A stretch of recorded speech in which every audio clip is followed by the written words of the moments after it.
Assalamualaikum warahmatullahi wabarakatuh.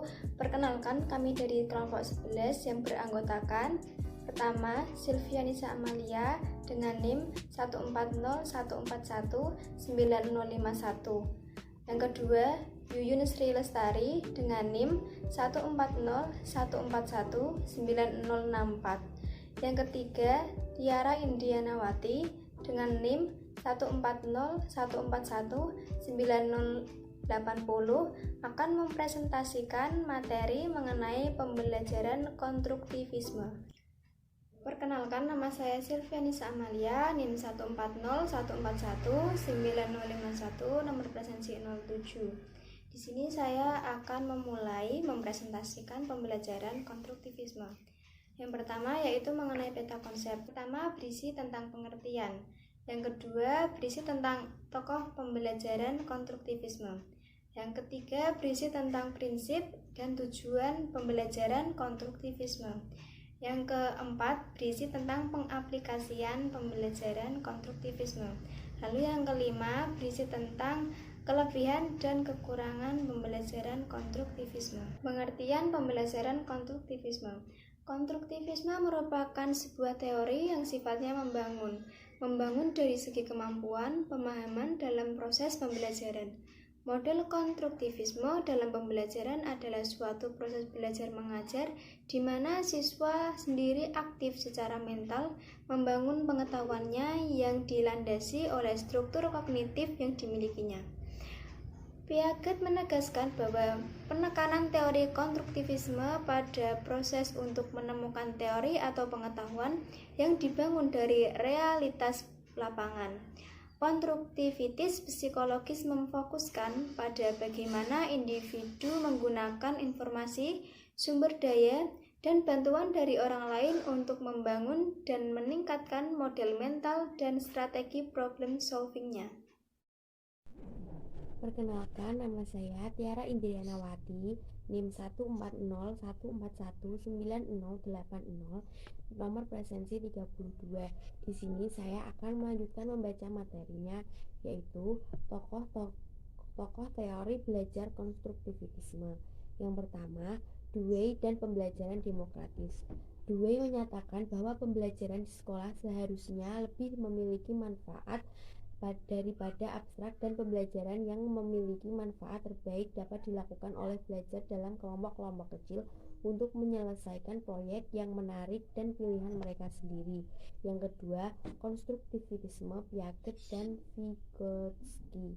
Piaget mengemukakan bahwa pembelajaran dalam segala usia secara aktif terlibat dalam proses perolehan informasi dan pembangunan pengetahuan mereka sendiri. Bagi Piaget, pengetahuan adalah konstruksi dari tindakan seseorang.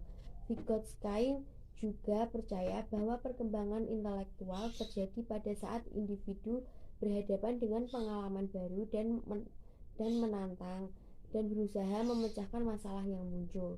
Sedangkan menurut Brunner dan belajar penemuan, Brunner menganggap bahwa belajar penemuan sesuai dengan pencarian pengetahuan secara aktif oleh manusia dengan sendirinya memberikan hasil yang lebih baik. Selanjutnya, prinsip teori belajar konstruktivisme. Yang pertama yaitu penekanan pada hakikat sosiokultural belajar. Vygotsky menekankan pentingnya peranan lingkungan kebudayaan dan interaksi sosial dalam perkembangan sifat dan tipe-tipe manusia. Yang kedua, daerah perkembangan terdekat. Vygotsky yakin bahwa belajar terjadi jika anak bekerja atau belajar menangani tugas-tugas yang belum dipelajari, tetapi tugas-tugas tersebut masih berada dalam daerah perkembangan proksimal mereka. Yang ketiga, pemegangan kognitif. Vygotsky menekankan bahwa pemegangan kognitif mengacu pada proses di mana seseorang yang sedang belajar tahap demi tahap memperoleh keahlian melalui interaksinya dengan pakar. Yang keempat, perancahan mengacu kepada pemberian sejumlah bantuan oleh teman sebaya atau orang dewasa yang berkompeten kepada anak. Yang kelima, bergumam. Menurut Vygotsky, private speech atau bergumam dapat memperkuat interaksi sosial anak dengan orang lain. Tujuan pembelajaran konstruktivisme yang pertama, memberikan kesempatan kepada siswa untuk berinteraksi langsung kepada benda-benda konkret ataupun model artifisial. Yang kedua, memperhatikan konsepsi awal siswa guna menanamkan konsep yang benar.